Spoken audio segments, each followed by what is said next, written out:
Welcome, everybody. Welcome to WTF with Wendy, where I get into your head every Wednesday, Thursday, and Friday. I am business coach Wendy Lawson, and today, you guys, I want to talk about overcoming the fear of failure with a little mindset tweak. It's a little shift that we're going to make to our mindset. And I want to tell you, hey, Andrea, hey, Candace, thanks for joining me, guys. I want to tell you that this topic was actually prompted by something one of my members in her success map, my private coaching group, said on a thread yesterday. And I'm not going to say her name because I don't want to call her out. But she shared that she gets stuck trying to pick a strategy because she's afraid it will fail. And then she will have wasted her time when she could have followed a different path. And we talked about opportunity cost last week, the week before. I don't know. It's all a blur. Recently, we talked about opportunity cost. And that's really what she's talking about, is that by choosing to invest her time and potentially her energy and her money, right?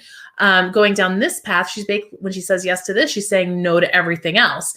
And I really think, even though I don't know that we tend to verbalize that, I think that's probably a much more common fear than, I don't think it's just her.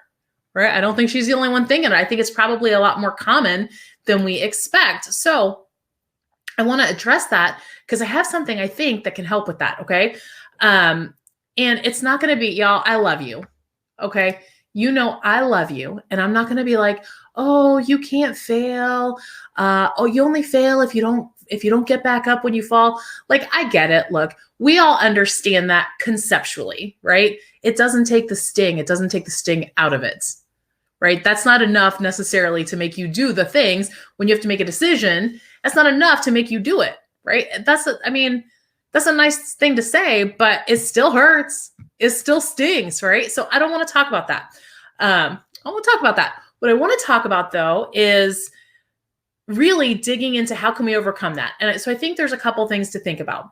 First and foremost, I think it's so important that we really, when we're making these decisions about what tactics we're going to use, what we're going to do, that we're thinking about it strategically, that we're using strategy. And I'm going to talk a lot about strategy starting next week and sort of strategic thinking. But, strategy involves really formulation and implementation. Okay. So formulation is analyzing the environment or a situation that you're in, diagnosing it, and then developing goals and sort of policies to move forward. So that's formulation. And then implementation are the action plans that you implement to achieve the goals established by the guiding policy. So when we think about what we do as female micro business owners, okay, and I'm not, y'all, Wendy's not picking on anybody. I'm not trying to be mean, but I do think there's something to be said that we're not as strategic as we should be, because that's not what we do.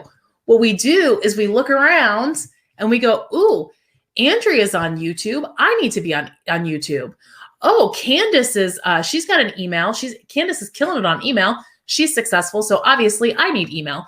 Oh, Amy does this thing. That's what I need to do. So, we, instead of really digging into our own business, digging into our own goals and making a diagnosis about where we are, we look externally for what other people are doing, and then we just mimic them. And it's not even it doesn't have to be our peers or people in our industry, right? Who hasn't, y'all, I'll raise my hand. I'll be honest, I'll own this. Who hasn't had a Facebook ad show up in their news feed that's like someone who's crushing it in Facebook ads or email marketing or YouTube or landing pages? Oh, so many landing page ads, right? Like I see all these ads and it's tempting. Like you go, you look, you read, oh, that's how she's doing. This is a great thing. Okay, well, she's being successful. If I do this, I can be successful too. We assume that we don't know what's best for us. And so we're kind of skipping a bunch of levels here, and we're analyzing, but we're not really diagnosing. We're just mimicking. Okay. I think the other really big problem that we have, not everyone, but I do think that it happens a lot, and probably more than we want to talk about, is this is it. This is my last shot. I've invested so much time in this. I've invested so much money. If this strategy doesn't work, if my email, if I'm focused now, okay, I'm going to go spend money and learn email marketing, and I'm going to go buy a new program. And if this doesn't work, that's it. I'm out. I quit. This isn't for me, right? It's that desperation, that mindset of like, this is my last shot. This has to work or else. And I truly think that when you start to feel that way, okay, you're setting yourself up for failure, and that's feeding the fear. Okay. So instead of doing that, there's a really simple solution, you guys. And I hope you stick with me for this, because I think this could really help you. Okay. It's time to take off our business owner hats and put on our scientist hats. Okay. We're going to go back to 5th grade science, maybe 6th grade science. I don't know. It's been a while since I was in school, especially elementary school. It's been a long while. And instead of thinking that this is the end all be all, if this doesn't work, I'm done, I'm out, I quit, I'm just going to conduct an experiment. I'm going to try. I'm going to test my hypothesis. That's all you're doing, is you're running an experiment. You're conducting an experiment to see if this is the formula that you need for success. It's a success experiment. You're a success scientist. Easy for me to say. All right. So let's think about put our elementary school science hats on. Okay. Go back to the science fair. That's what we're doing. Success science. So if you were conducting a science experiment, these are the steps that you would follow. Number 1, you would make an observation, right? Y'all, seriously, 5th grade, we're doing like elementary level science project here. Okay. So number 1, you're going to make an observation, right? So that observation is very much about you. It's what you need for your business, right? It's, I need more customers. I need more sales. I need whatever it is, but it's outcome based. It's what you need for your business. Or it could be, as you're doing your competitive research and you're looking at the landscape and you see opportunities in the marketplace.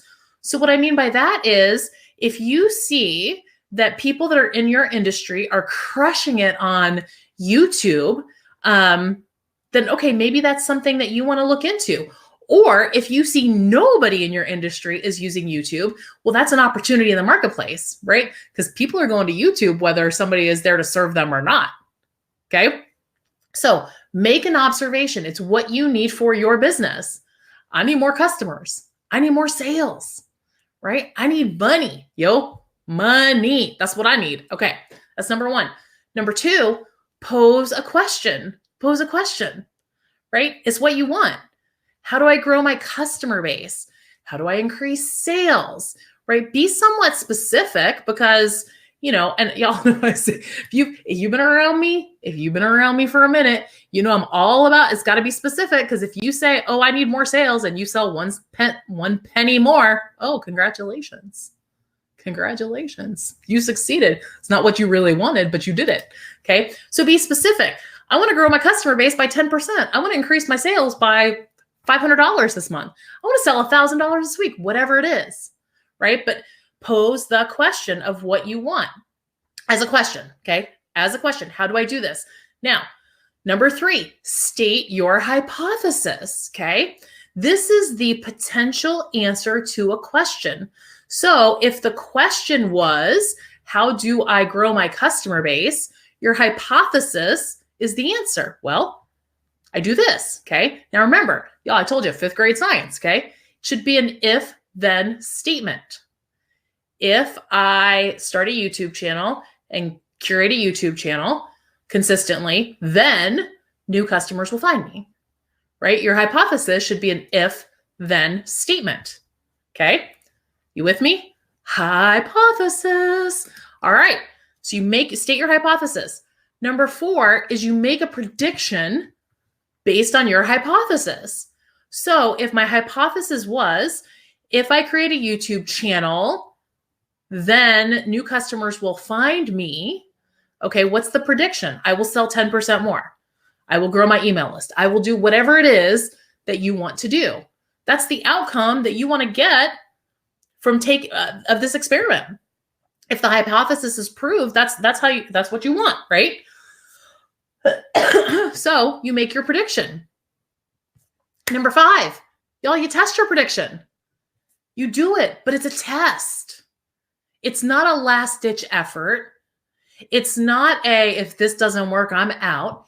It's a test. You don't know if it's going to work. There's no way for any of us to know with any level of certainty what will work for us. I mean, we know what won't work for us. I can tell you right now, not doing your work, that ain't going to work for you. I can tell you right now, a lot of things that won't work for you, but I can't tell you exactly what is going to work for you, right? None of us can know that for certainty. So you want to test your prediction. So, this is, if you were doing a science experiment, if we were back in 5th grade elementary school and we were doing a science experiment, y'all know you can't just do it once and be done. If the hypothesis that you're testing is if I create a YouTube channel, then my customer base will grow. Well, you can't just create a channel, post one video, and then peace out bean sprout on your channel, right? You've got to work that channel. You've got to invest your time and your energy in that channel, but it's a test. All you're doing is testing your prediction, okay? So then give yourself time to conduct your test. And I can tell you, you probably can't get good results on anything. Truly, y'all, you're not going to get really true results on anything probably less than 90 days, right? It's going to take time. Nothing happens automatically. Nothing happens overnight. It takes at a minimum 2 months, but 2 to 3 months to actually get accurate test results, okay? So you want to test your prediction. See if it works. See if your hypothesis was correct. And then this is the most important part, and I don't think we spend enough time in this step. Step number 6 in a science experiment is iterate, right? Look at the results and then use them to guide your next steps. It's not, well, I tried email, didn't work. Okay, so I got to go find something else. I tried this, didn't work. Got to go find something else. Oh, everybody's so successful doing all these other things, and I tried, and they never work for me. I just can't figure it out, right? You test it, you reflect on the results, figure out what happened. Why didn't it work? Oh, my YouTube channel didn't work because I didn't tell anybody it was there, right? Oh, my email didn't work because I was inconsistent. How can I get better, right? Use the results to guide your next steps. Because you guys, I have to tell you, you may already know this, and maybe you don't, okay? This may be a news flash for some people, and other people are like, well, duh, Wendy. You guys, it never ends. It literally never ends. I'm saying reflect on the results and use them to guide your next steps, because there will always be next steps. Right? This journey that you're on of owning a business, it literally never ends. There will always be new tools, new tactics, new platforms to test out. So we can't think that if I could just find that one silver bullet, everything would be okay. You can't fail. All you can do is test your hypothesis. But you really got to think about, okay, the things that I want to do, is it really strategy? Am I strategically thinking, or am I just mimicking what other people who I think are successful are doing? Or am I just listening to a coach? Y'all, I'm a coach. Come on. I mean, I try to give you good information, but maybe what I say isn't right for you, right? Maybe the program that I'm working on isn't where you need to be right now, and that's okay. Y'all, I get a little wordy when I get up on my soapbox. So when you start to think about it like that, it can help get rid of that fear of failure, because you understand I'm not failing. I'm testing a hypothesis to learn, right? To learn. All right, you guys. So test those hypotheses, you guys. Hypotheses. All right, you guys. Hey, listen, happy Friday. I hope you have an amazing, amazing weekend. I love you madly, and I'll see you guys later.